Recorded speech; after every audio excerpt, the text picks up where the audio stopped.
I'm Al, and I'm the head metalworker here at the Guild, and today we're doing a little bit of heat shrinking on the rear cowl of the Ferrari.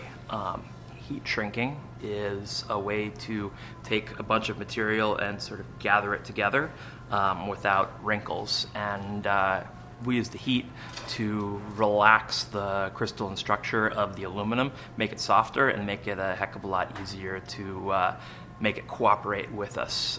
So what we're doing here is the crown on the cowl is a little bit too high, so it's got a little bit too much of a dome. And we take just a simple magic marker and we draw out a grid, and that grid just tells us where we are and where we've been.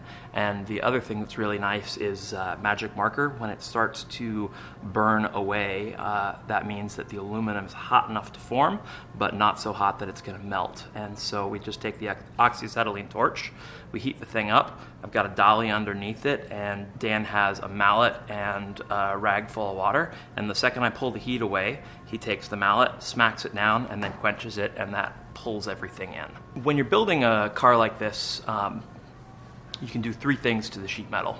You can shape it in a curve, bend it basically. So if you've got flat metal, you can make a radius on it.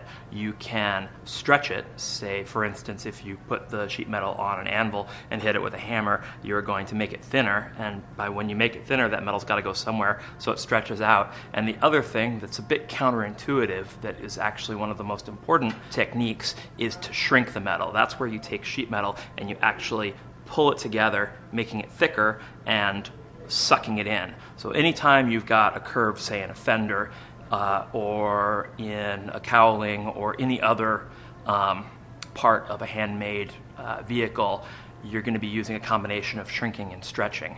And in some cases, you absolutely have to just shrink it down. This sort of stuff was extensively used in the Italian coach builders. They didn't necessarily use a lot of the equipment that was developed later that you would find in, say, the American aircraft industry with large power hammers that had special shrinking dies and stuff like that. A lot of them actually used a lot of lower tech techniques that work just fine, sort of like we're doing. And they did a beautiful job.